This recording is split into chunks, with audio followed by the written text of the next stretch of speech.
기억이 안 난다면 똑같은 걸 물어본다. 그러면은 기억을 나한테 물어보지 않게끔 내가 방법을 만들어야 되겠지요. 하나만 딱 기억하세요. 저 사람이 나한테 화를 낼 땐 저 사람도 기쁘지가 않아요. 또 정신승리를 하시면 돼요. 나만 너 때문에 짜증나는 거 아니야.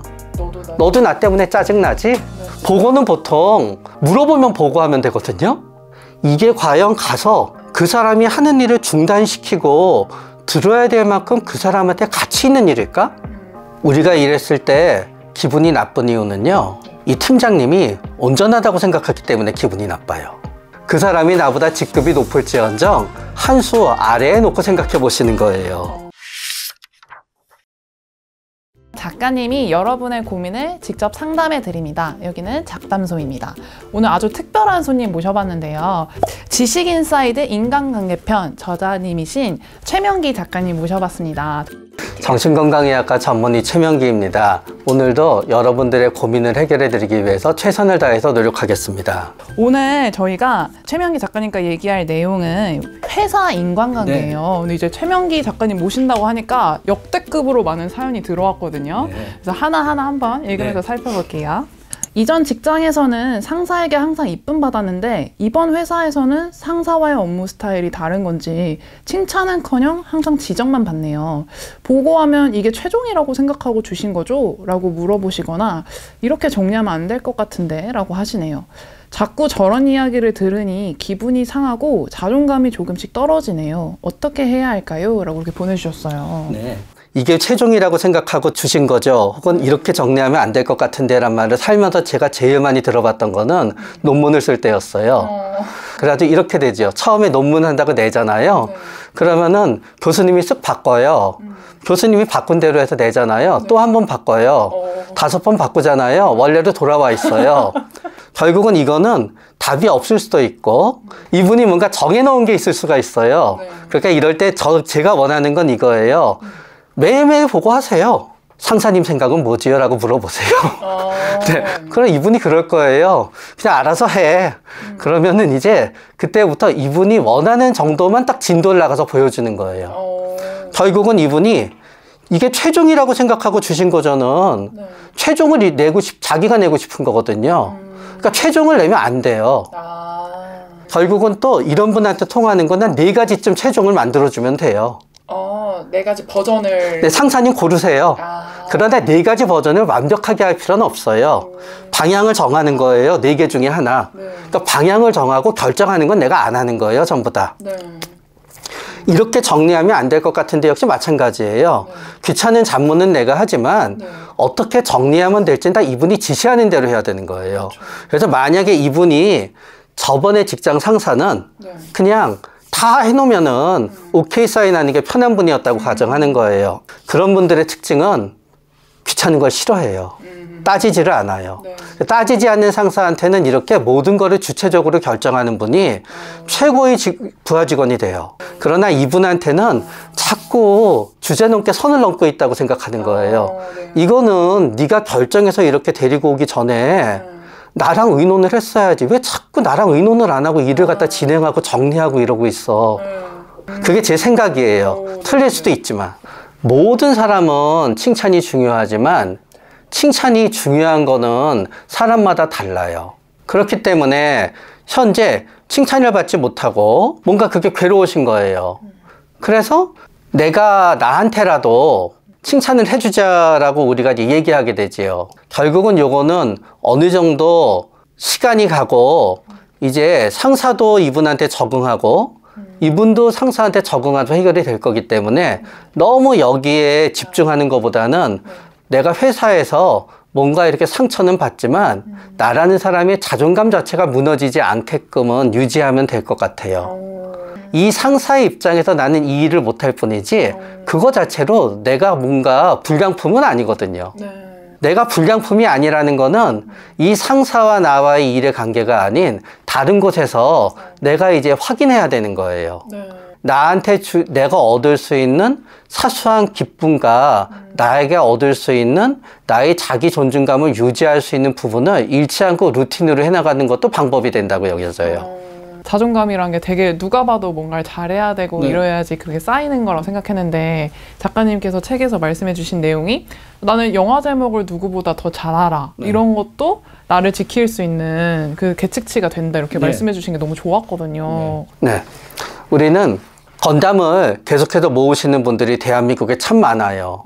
건담은 그분의 자존감이에요. 이거는 내 주위에 남들은 얻는 건데 나는 갖고 있어. 라고 하는 것도 우리의 자존감을 갖다 올리는 거고요. 또 남들이 하지 못하는 걸 하면 자존감이 오르는 건데요. 예를 들어서 우리 회사에서 암벽 등반은 나 혼자밖에 못해. 그러면은 그것도 주말마다 나의 자존감을 갖다 유지하는 거거든요. 네. 그렇기 때문에 자존감을 유지하게 되는데 엄청나게 많은 게 아니라요. 10명 중에 1명이 있었을 때 1등 하는 게 하나 있으면 돼요. 내가 자존감이 낮아졌을 때는 그 1등 하는 거를 주야장창 하는 거예요. 그래서 사실은 많은 분들이 하고 있는 게 있어요. 게임이에요. 게임 말고도 이런 식으로 10명 중에 1등이라고 내가 믿을 수 있는 거를 유지하면은 최소한도 이런 상황에서 나가 떨어지진 않을 것 같아요. 저희 팀 사수는 실수를 다 남 탓합니다. 불리하면 자꾸 말을 바꾸고 책임을 회피해요. 일할 때도 궁금한 게 있으면 찾아볼 생각도 안 하고 기억이 안 난다며 맨날 똑같은 걸 물어봅니다. 일할 때도 궁금할 게 있으면 찾아볼 생각을 안 하고 똑같은 걸 물어보는데요. 사실 어떻게 생각하게 되면은 찾아보면은 시간이 들잖아요. 그렇기 때문에 그거를 알아서 얘기해 주는 게 이분의 일이라고 생각하게 되면은 이제 자꾸 물어보는 게 맞는 거지요. 본인이 구글 들어가서 찾으세요. 본인이 챗 GPT한테 물어보세요. 왜 그런 걸 자꾸 나한테 물어봐요? 난 내 일이 따로 있는데. 그러니까 그 사람의 일을 해주는 건 내 일이 아니라고 생각하는 거지요. 물론 고속버스 표 같은 거 끊어주는 건 내 일이 아니지요. 기억이 안 난다면 똑같은 걸 물어본다. 이것도 사실은 기억이 안 날 수도 있는 거예요. 그러면은 기억이 나한테 물어보지 않게끔 내가 방법을 만들어야 되겠지요. 다시는 나한테 물어보지 않게 생각나실 때 다음에 물어보실 때 대비해서 요렇게 해서 제가 책상에 붙여놔 드렸어요. 포스트잇에 적어서 이렇게 붙여놓으실 수도 있고. 네, 아니요, 잊어먹으실지 모르니까 커다랗게 빼서 제가 이제 얘기하는 거, 제가 이 얘기를 한 건 하나님이 잘못이라는 뜻이 아니에요. 문제를 해결하기 위해서는 저 사람의 심리 상태를 알아야 되잖아요. 사수의 심리 상태는 이렇다는 거예요. 이거는 당신이 이러이러하게 해서 당신의 실수이니까 거기에 대해서 나를 탓하지 말라 그래서 이 문제가 해결되지가 않을 것 같아요. 이제 말을 바꾸는 거 역시 뭔가 그 사람을 어떻게 할 수 있는 방법이 없어요. 결국은 우리가 어떻게 할 수 있는 거는 내가 어떻게 하는 수밖에 없는데요. 진짜 죄송하지만. 사수의 일과 내 일을 갖다 나눠서 생각하다가 보니까 자꾸 사수가 실수한다 그러면요. 진짜 죄송하지만요. 내 일을 늘려서 일 못하는 사수의 일까지 떠안는 것밖에 방법이 없어요. 그게 속이 편할 것 같아요. 네. 그리고 내가 생각할 정도로 능력이 있잖아요. 나는 해낼 수 있을 거예요. 그러나 하나만 딱 기억하세요. 저 사람이 나한테 화를 낼 땐 저 사람도 기쁘지가 않아요. 또 정신승리를 하시면 돼요. 나만 너 때문에 짜증나는 거 아니야. 너도 나 때문에 짜증나지? 생각하는 거예요. 네가 더 짜증날 거다 야. 그러면서 정신승리로 버티세요. 결국 제일 마지막에 두 개가 왔다 갔다 해요. 아유, 이렇게 일도 못하고 일을 하면서 내가 사수에 대해서 우월감을 가지면서 조금 행복해 하다가요. 내가 내가 너보다 잘하니까 그러다가 또 어떨 때는 짜증날 때는 그래, 나도 왕짜증이지만 너도 지금 나 때문에 왕짜증일 거다. 고분고분 잘못했다고 안 하니까. 그러면서 뒤섞여서 사는 거죠. 그래도 지금 최선을 다하고 계신 겁니다. 결국 나는요, 이 사람보다 더 빨리 높이 승진할 거예요. 사수가 나보다 일을 못한다는 건요, 이 회사한테 나한테 기회천지라는 거예요. 너 때문에 내가 이거보다 더 일을 많이 하게 됐어라고 생각하지 마시고요. 그래, 이 사람보다 내가 먼저 과장 달게 될 텐데 라고 생각하면서 좀 넘기는 것도 방법은 될 것 같아요. 굉장히 희망적인 메시지네요. 보고했을 때 팀장님이 제가 답답하다는 식으로 가끔 비웃고 제가 보고하는 말이 이해가 안 간다고 말하는 경우도 종종 있었습니다. 이런 상황에서 매일 팀장님을 계속 마주치고 보고해야 하니 그때마다 너무 스트레스 받고 힘듭니다. 이렇게 보내주셨거든요. 이럴 때는 보고를 하기 전에 미리 죄송하지만 보고서를 써갖고 가서 먼저 읽게 하고 보고하세요. 우리는 이제 듣기 타입, 읽기 타입, 부닥치기 타입 그런 얘기를 해요. 어떤 분들은 학원에 가서 꼭 수업을 듣고 나서 뭐를 봐야지 아는 것 같아요. 듣기 타입이에요. 어떤 사람은요, 읽고 나서 들어야지 이해하는 것 같아요.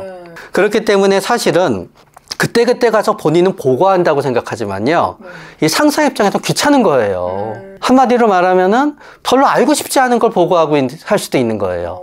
보고는 보통 물어보면 보고하면 되거든요. 내가 부하 직원일 때도 내가 일하잖아요. 근데 상사가 불러요. 짜증나잖아요. 상사는 또 오죽하겠어요. 일하고 있어요. 똑똑하고 들어와요. 뭔 얘기하지도 모르는데 갑자기 뭐 보고한대요. 난 아무런 기본 자료가 없는데 그건 상사 입장에서 내 일은 전부 방해받았지요. 기분이 나빠요. 그리고 보고 내용을 보겠잖아요. 기분이 나쁘니까 다 별로 중요하지 않으니까 답답하다고 얘기하게 되지요.